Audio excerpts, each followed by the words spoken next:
കജനും ദേവയാനിയും part 2. അടുത്ത നിമിഷം ശുക്രാചാര്യർ കണ്ണടച്ച് മൃതസഞ്ജീവനി മന്ത്രം ധ്യാനിച്ചു. കജനെ വിളിച്ചു. കജാ! ആ വിളി മലനിരകളിൽ പ്രതിധ്വനിച്ചു. അടുത്ത നിമിഷം കാട്ടുനായ്ക്കളുടെ വയർ പിളർന്ന് കജൻ പുറത്തു വന്നു. എന്നിട്ട് ശുക്രാചാര്യരുടെ മുന്നിൽ പ്രത്യക്ഷനായി. ഹും, അങ്ങെവിടെയായിരുന്നു? എന്നെ പറ്റിക്കാൻ ഒളിച്ചിരുന്നതായിരുന്നോ? അല്ല, എന്നെ അസുരന്മാർ കൊന്നുകളഞ്ഞു. പക്ഷേ എങ്ങനെയോ ഞാൻ വീണ്ടും ജീവിച്ചു. കജൻ വീണ്ടും അവിടെ ജീവിതം തുടർന്നു. ഒരു ദിവസം അച്ഛനോടൊത്ത് വനത്തിൽ നടക്കുമ്പോൾ മലഞ്ചെരുവിൽ കുറച്ചു പുഷ്പങ്ങൾ കണ്ടു. കജ, അവ പറിച്ചു തരാമോ എനിക്ക്? ദേവയാനിയുടെ ആഗ്രഹം കേട്ട് കജൻ പുറപ്പെട്ടു.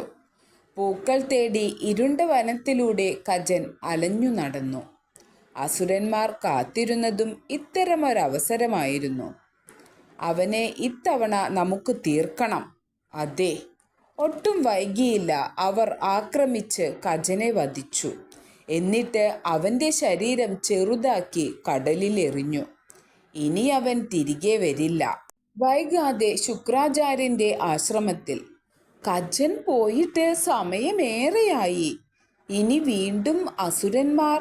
ദേവയാനി ഉടനെ ശുക്രാചാര്യരെ സമീപിച്ചു.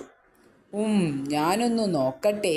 ശുക്രാചാര്യർ വീണ്ടും മൃതസഞ്ജീവനി മന്ത്രം പ്രയോഗിച്ചിട്ട് കജനെ വിളിച്ചു. കജാ!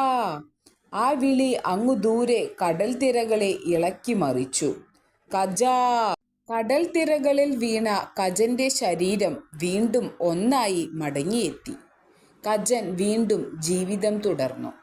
പക്ഷേ അറിഞ്ഞോ, ആ കജനെ ശുക്രാചാര്യർ വീണ്ടും ജീവിപ്പിച്ചു. ശുക്രാചാര്യർ ജീവൻ കൊടുക്കുന്നിടത്തോളം കാലം കജനെ നമുക്ക് ഒന്നും ചെയ്യാൻ കഴിയില്ല. എനിക്കൊരു തന്ത്രം തോന്നുന്നു. കൊള്ളാം. അടുത്ത ദിവസം വൈകുന്നേരം കജൻ കാലികളുമായി മടങ്ങുമ്പോൾ അസുരന്മാർ വീണ്ടും അവനെ വധിച്ചു. എന്നിട്ട് ശരീരം ദഹിപ്പിച്ചു.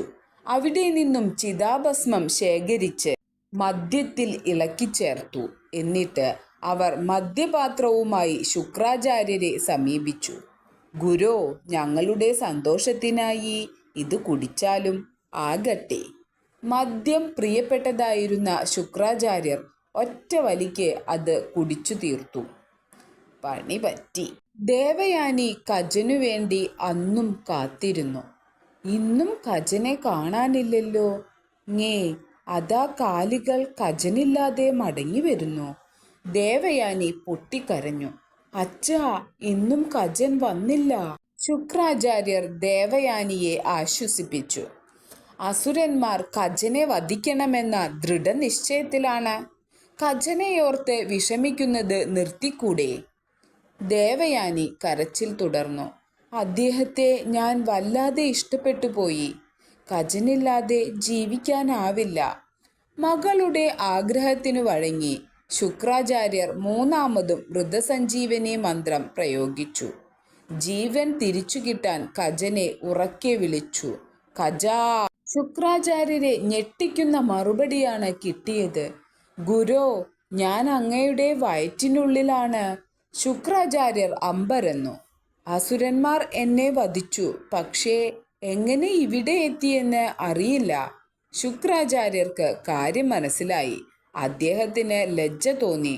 ആ മദ്യം ഇനി എന്തു ചെയ്യും? ശുക്രാചാര്യർ വലിയൊരു പ്രതിസന്ധിയിലായി.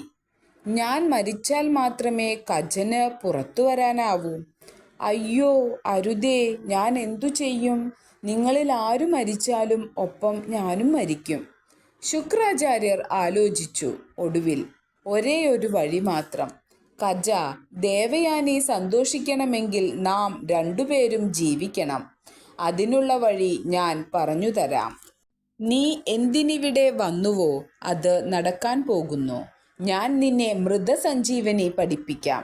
എൻ്റെ വയർ പിളർന്ന് നീ പുറത്തു വന്ന ശേഷം അതുപയോഗിച്ച് എന്നെ ജീവിപ്പിക്കുക.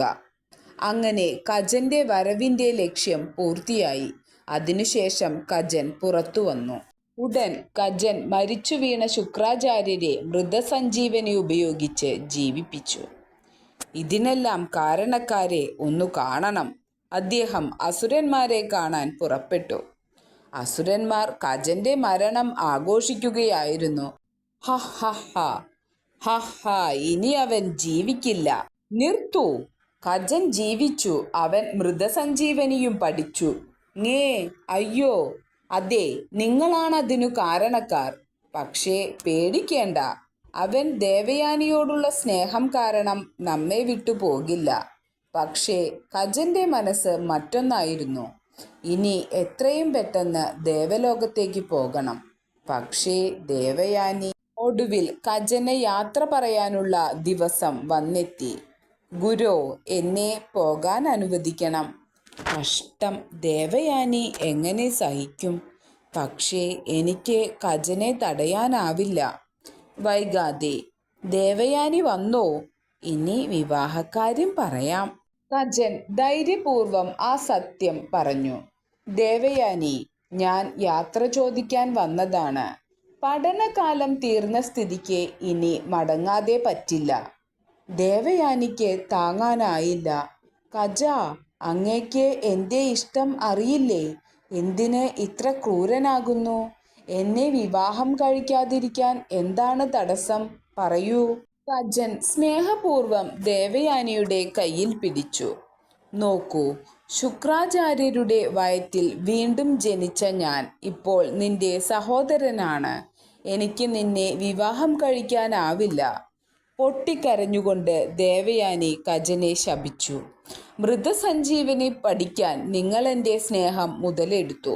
ഞാനിതാ ശപിക്കുന്നു. ഒരിക്കലും നിങ്ങൾക്കത് പ്രയോഗിക്കാൻ കഴിയാതെ പോകട്ടെ. ദേവയാനി, ശാപം ഉചിതമായില്ല. മുനികുമാരന്മാരും നിന്നെ വിവാഹം കഴിക്കാതെ പോകട്ടെ. മൃതസഞ്ജീവനി മറ്റുള്ളവർക്ക് പകർന്നു കൊടുക്കാൻ എനിക്ക് കഴിയും. എന്നിട്ട് കജൻ ദേവലോകത്തേക്ക് യാത്രയായി. ദേവന്മാർ അങ്ങനെ അജയ്യരായി. മെല്ലെ കാലങ്ങൾ കൊണ്ട് ദേവയാനി ദുഃഖം മറന്ന് ജീവിതം തുടർന്നു.